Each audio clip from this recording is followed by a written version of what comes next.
En México, las mujeres vivimos presas en nuestros propios cuerpos. Nuestra carne es como un reclusorio, un Santa Marta andante. Vivimos presas del miedo, soterradas en la intimidad de la esfera privada. Y cuando salimos a la superficie, al espacio público, somos acosadas, explotadas, violadas, desaparecidas y asesinadas. Cuando se desató el infierno en Ciudad Juárez, la palabra femicide, traducida como feminicidio, comenzó a ser utilizada en nuestro país. El feminicidio, gracias al esfuerzo de muchas luchadoras, se catalogó como delito en el Código Penal Federal. Se trató del reconocimiento, por parte del Estado, de que nos matan por ser mujeres. Esto nos permitió reconocer una pavorosa realidad. Como dice Rita Segato, la violencia estaba siendo inscrita en nuestros cuerpos. El mensaje, aunque difuso, se fue revelando. Los feminicidios son un mecanismo para instalar una forma totalitaria de control social, útil para el capitalismo ilegal y para los políticos coludidos con él. La inscripción del feminicidio en el Código Penal y la posibilidad de saber más sobre las causas de este fenómeno fueron importantes pasos para combatir la violencia desatada en una sociedad neoliberal en la cual el patriarcado ha tomado nuevas y más antagónicas formas, pero los feminicidios eran apenas la punta del iceberg. En 2007 se publicó la Ley General de Acceso a las Mujeres a una Vida Libre de Violencia, en la que se contemplan a los empleos, las escuelas, las calles y las instituciones como los espacios principales en los que se produce la violencia, y con ello se proponen algunas medidas para prevenir, atender, sancionar y erradicar la violencia que se comete sistemáticamente en nuestra contra. Sin embargo, nos enfrentamos a ese abismo entre ley y realidad, cuando por incapacidad, corrupción o por la falta de disposición propia de una cultura machista, fiscales y jueces obstaculizan o hasta ignoran los procesos y dejan impunes a los criminales e indefensas a las víctimas. El Estado y sus instituciones solo han comprobado su asombrosa capacidad para blindarse de los reclamos de amplios sectores de la sociedad, invisibilizando así, sin más, la violencia hacia las mujeres y anulando el potencial de la ley de mujeres. Por otro lado, el mecanismo de alerta de género que forma parte de esta ley también ha resultado un fracaso. No ha podido resolver las contingencias de violencia local. ¿Y por qué?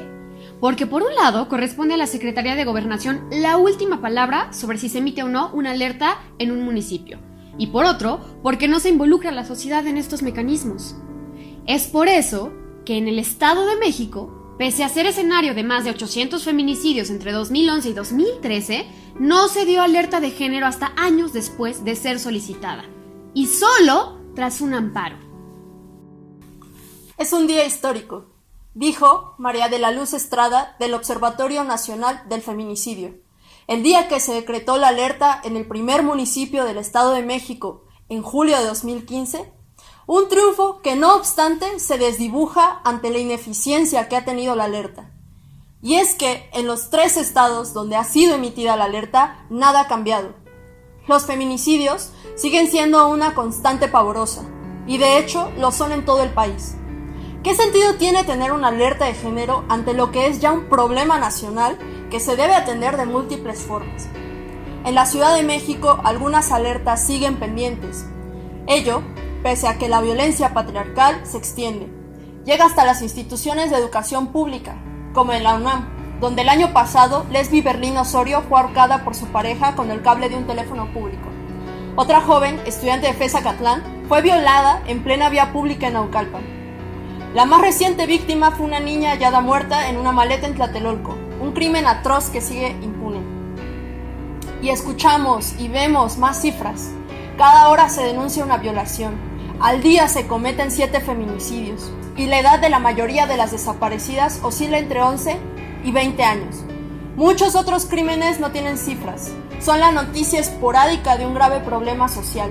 Por ejemplo, el despido de mujeres embarazadas, la esterilización forzada a indígenas, los partos en las banquetas de hospitales en el Estado de México, Oaxaca, Guerrero y otros estados, así como los transfeminicidios que son cada vez más comunes.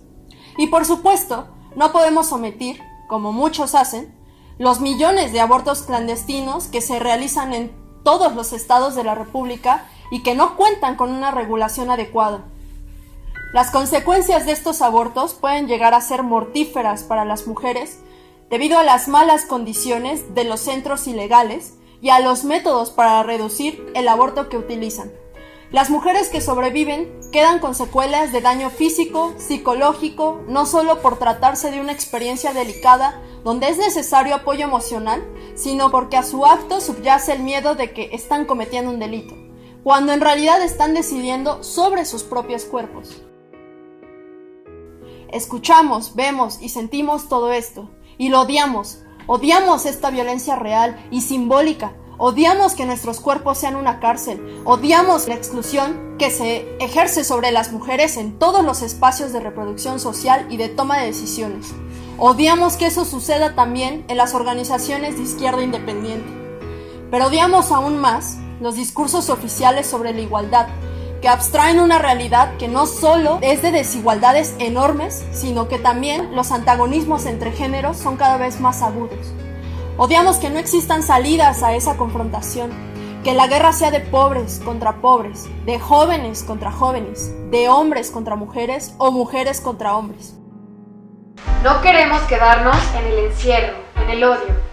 Queremos ir más allá de la frustración, expandir la sororidad, irradiar la lucha contra todas las formas de dominación patriarcal.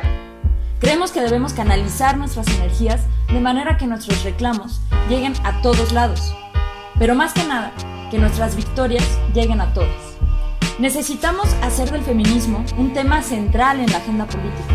Es urgente difundirlo, discutirlo, educarlo, irradiarlo y a través de ello generar mecanismos que frenen la violencia. Pero no solo eso. Queremos que tales mecanismos posibiliten mejorar las vidas de todas las mujeres. Las estudiantes, las jóvenes, las trabajadoras, también las trabajadoras sexuales, las niñas, las amas de casa, las trans, las madres. ¿Qué significa esto? Poder decidir sobre nuestro cuerpo, mejorar las condiciones laborales, no ser discriminadas ni violentadas, ser libres en todos los sentidos, de vestir, de sentir placer, de representarnos, de potenciar nuestras habilidades, de construir conocimiento, de ser madres lesbianas, de ser líderes políticas. Seamos lo que por siglos nos han condenado a no ser.